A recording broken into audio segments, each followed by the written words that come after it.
Front, hinter der Front, vor allen Dingen um die Windverhältnisse für den Gaskrieg einzustufen, dass man also wusste, wenn Westwind trifft, ist und eine besondere Gefahr für die deutschen Truppen bestand.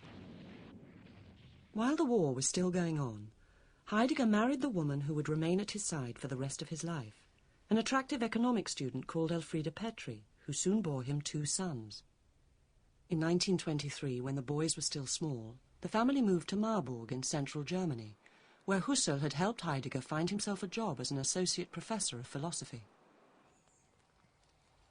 Heidegger never took to Marburg, however, and whenever he could, he made his way back to the Black Forest. His destination was a simple wooden hut he'd had specially constructed for himself on the slopes of a mountain called Totnaberg. This was to be his spiritual home for the rest of his life, somewhere he could always find the solitude he needed for his work.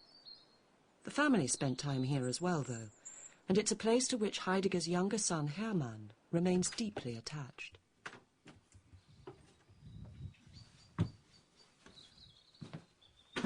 So, hier ist also unser Wohnzimmer.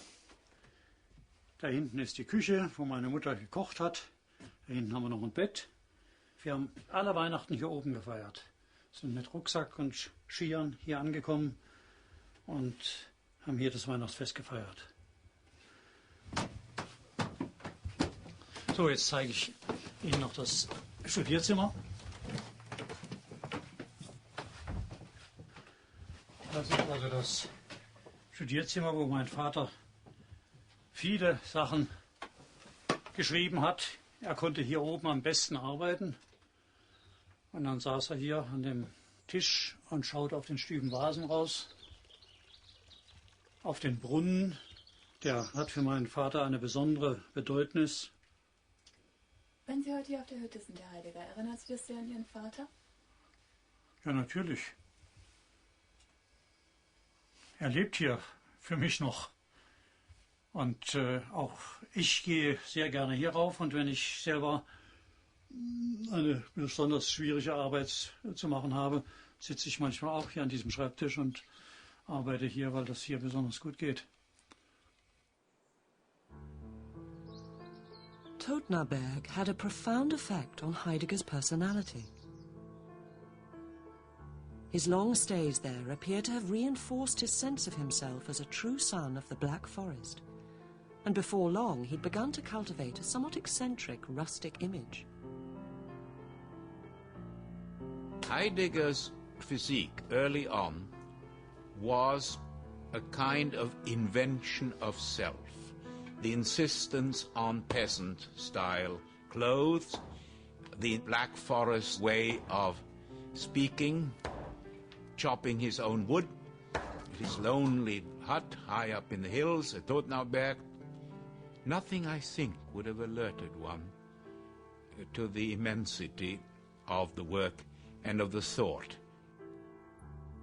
Hans-Jorger Gadamer is one of the few people outside the philosopher's immediate family to have visited him at the hut. He vividly recalls Heidegger's curious manner and appearance, but he also remembers something else. Sah mehr so ein bisschen wie so ein, naja, so halber Monteur oder sowas aus, Handwerker oder sowas.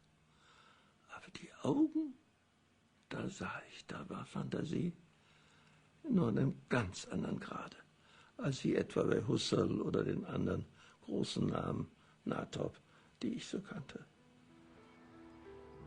During the early 1920s, having broken decisively with the Catholic Church, Heidegger also began to distance himself from his mentor, Edmund Husserl. Whereas Husserl was intent on illuminating the innermost workings of the mind, Heidegger became convinced that what thinkers like himself should really be addressing was the ordinary person's everyday experience of the world. This conviction led him to write what is generally regarded as his masterpiece, the dense, evocative, strangely worded text known as Sein und Zeit, or to use its English title, Being and Time. This work is a tour de force of philosophical writing. One can't help in reading it to be simply amazed and astounded. It also, viewed historically, was the moment in which phenomenology, that which hitherto had been the dominant philosophical mode of thinking, was called into question, but called into question in such a radical way that it became almost impossible to go back to phenomenology and continue with it. At the heart of being and time, and therefore of Heidegger's philosophy as a whole, is one deceptively simple question.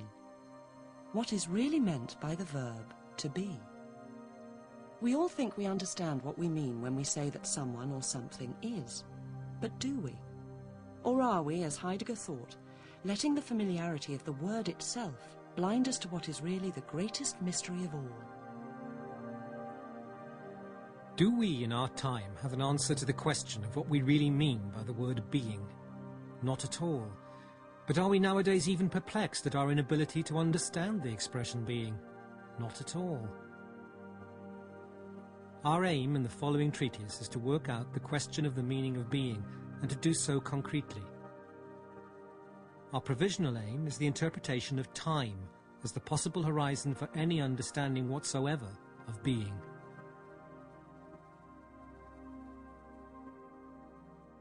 Immanuel Kant, no small figure, he had said that space and time were equally important. They were the way we organized our world.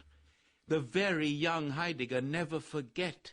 He's writing this as a very, very young man. Says not at all. Space is an almost insignificant category. Time is the mystery. Time and human existence are inextricably linked, according to Heidegger. Our being, he says, is really a process of becoming. And this key insight leads him to reject the idea that there is such a thing as a fixed human essence.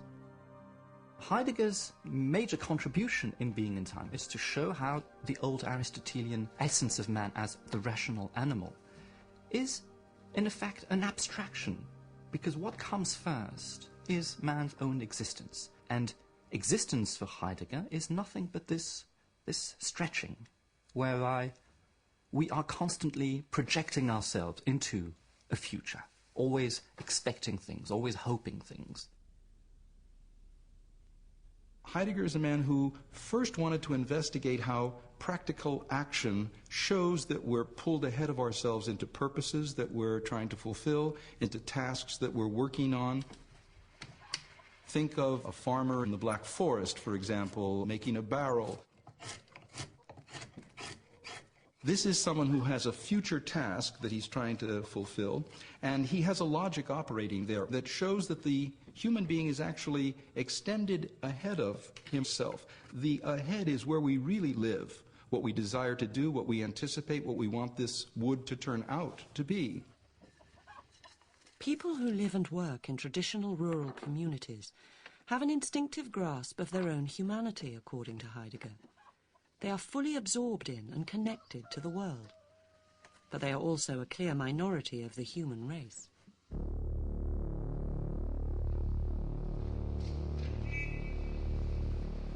Heidegger argues that most of us, especially those who live in big modern cities, tend to lose touch with our individuality. Forced to conform to patterns of mass behavior, we experience strong feelings of anxiety, he says, and end up leading what he calls inauthentic lives.